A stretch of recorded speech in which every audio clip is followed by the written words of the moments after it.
warahmatullahi wabarakatuh. Waalaikumsalam warahmatullahi wabarakatuh. Selamat siang. Siang. Syukur alhamdulillah kita panjatkan kepada Tuhan Yang Maha Esa yang telah memberikan kesempatan kepada kita untuk bertemu kembali di sekolah tercinta ini dalam rangka proses belajar dan mengajar. Pada kesempatan kali ini, sebelum kita memulai pembelajaran, seperti biasa kita berdoa dulu. Silakan salah satu dari kalian untuk memimpin doa. Mari teman-teman, sebelum mulai kita berdoa dulu. Berdoa menurut agama dan nanti dimulai.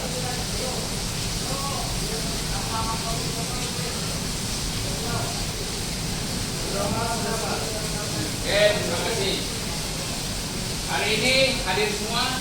Siapa yang tidak hadir? Kenapa?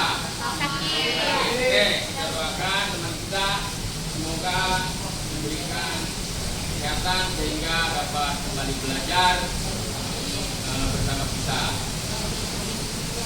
Oke, pada kesempatan kali ini materi kita yaitu tentang pengoperasian dan pengaplikasian AI atau kecerdasan buatan. Tentu dari kalian AI ini sudah sangat dekat dengan kehidupan kalian. Betul? Siapa yang sering menggunakan AI? Wah, semuanya. Semuanya berarti. Untuk apa kalian menggunakan AI?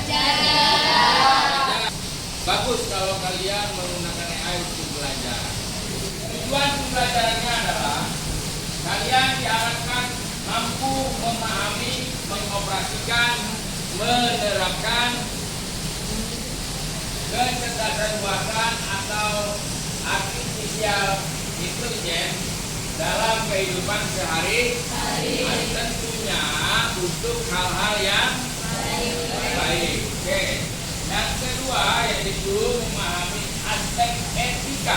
Nah, di sini aspek etika dan keamanan. Konsep dasar AI.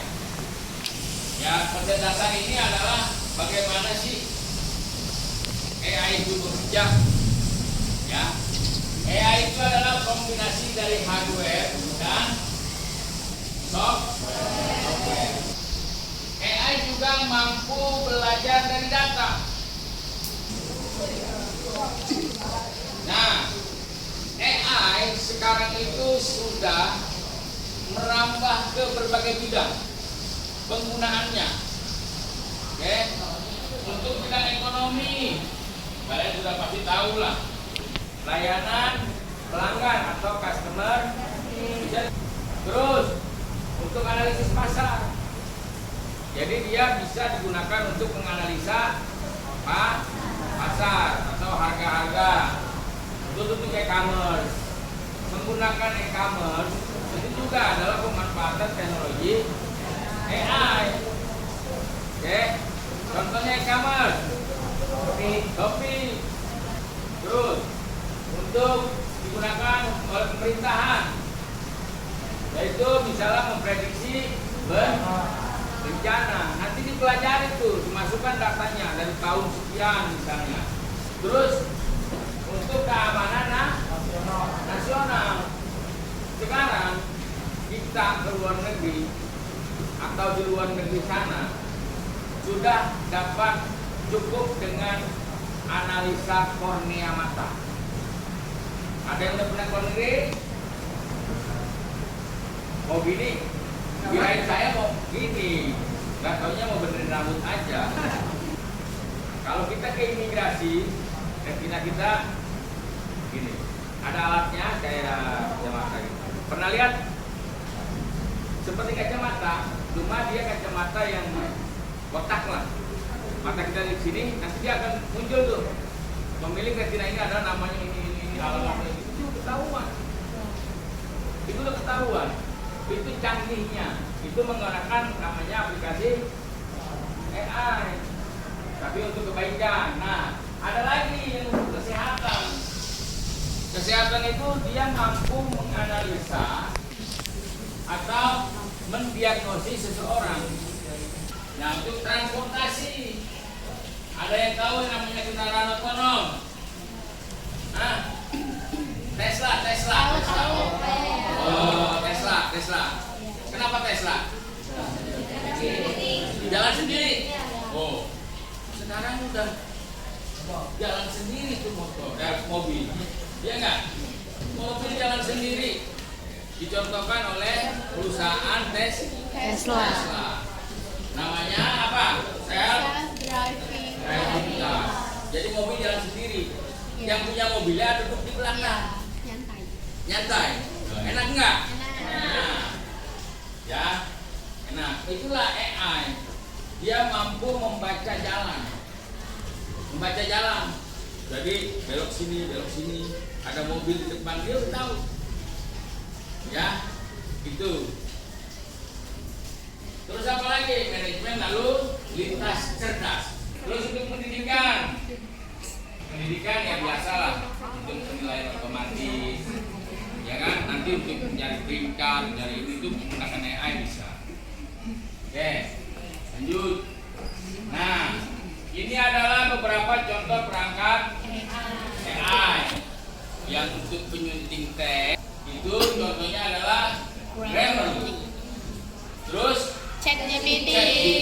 Wah, udah hafal. Iya nggak? Ada yang pernah menggunakan ini Grammarly? Ya coba nanti. Kalau ini? Sering. Buat apa? Belajar. Buat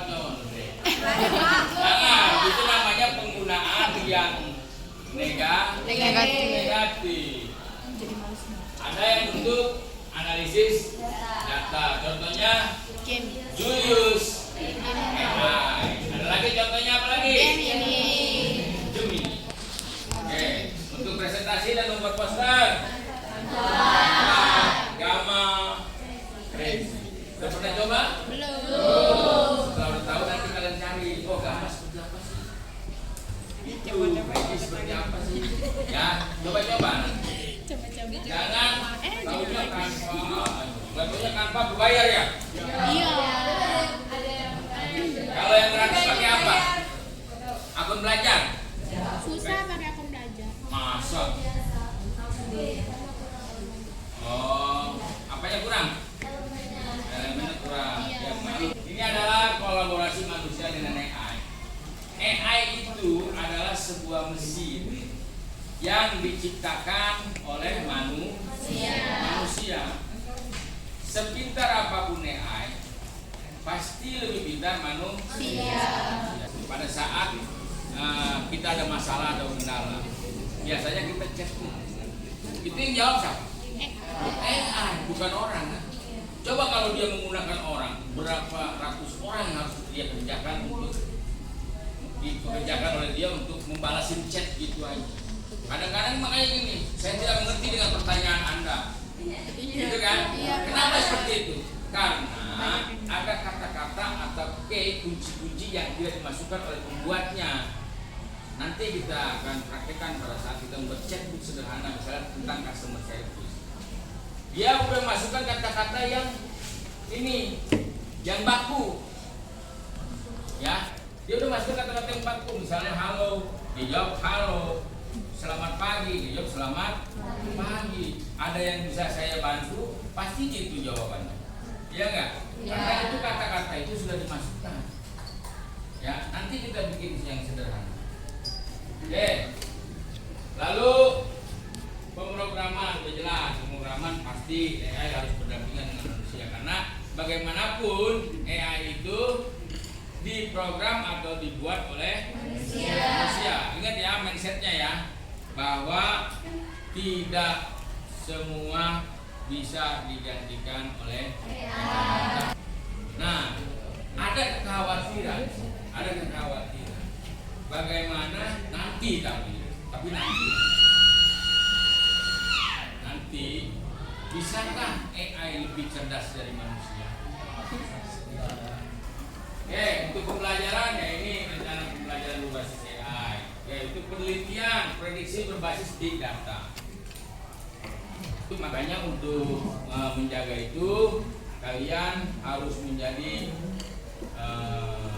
pengguna AI yang bijak, ya. Jangan kita memberikan yang terlalu sensitif, data-data gitu kan. Ya.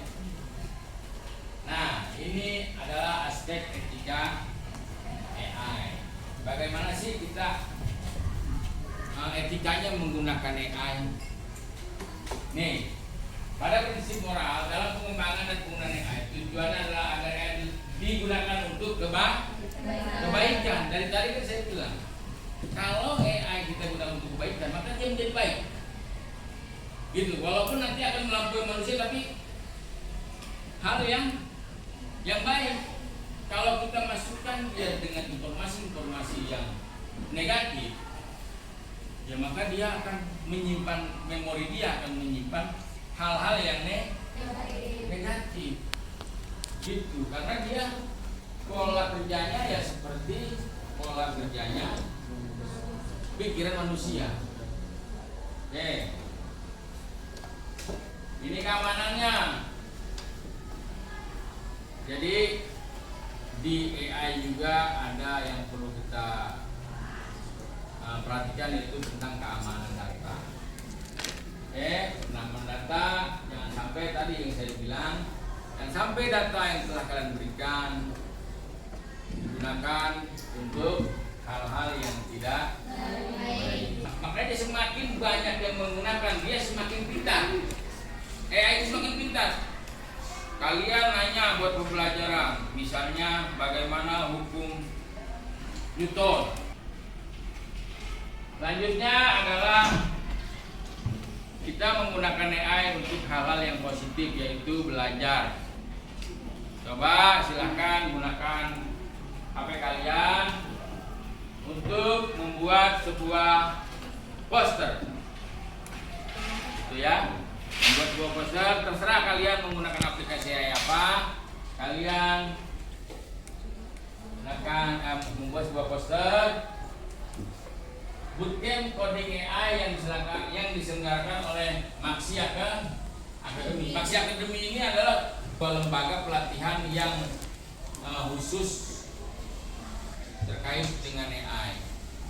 Lalu bekerja sama dengan Dinas Pendidikan Provinsi Banten. Berarti harus ada dua, yaitu Maxi dan Dinas Pendidikan.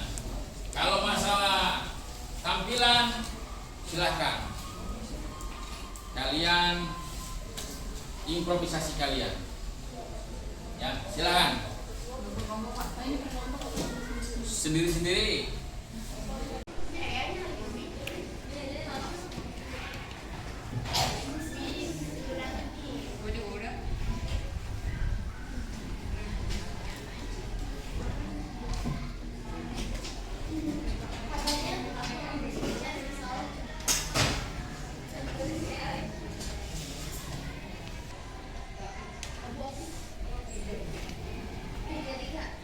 Balong, Pak.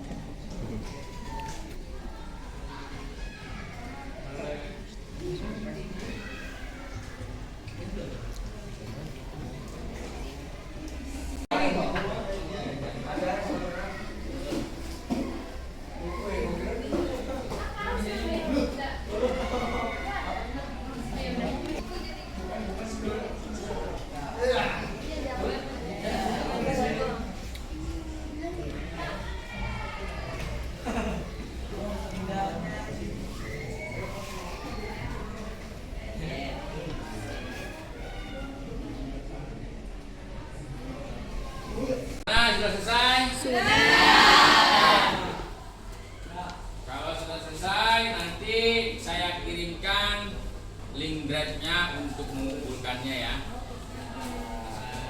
Oke, ada hal-hal yang perlu saya tanyakan di akhir pembelajaran kita. Adakah hal yang kalian rasakan atau manfaat dari pembelajaran kita? Ada. Coba salah satu menjawab. Ayo. Ayo kamu jawab. Ya.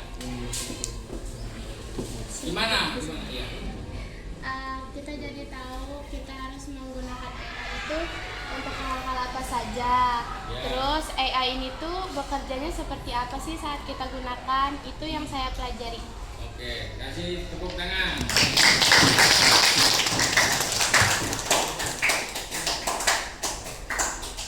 Nah, dari segi manfaatnya, ada yang bisa jawab? Manfaatnya, ya silahkan. Manfaatnya dengan ini kita bisa Oke, itu namanya penggunaan AI secara positif. Oke.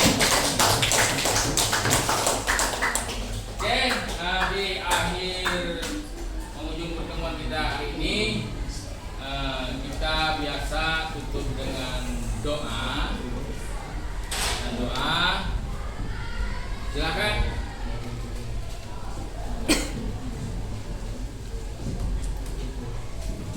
Teman-teman, sebelum menutup pelajaran ini, kawan matanya kita berdoa dulu. Berdoa menurut agama dan kepercayaan masing-masing dimulai.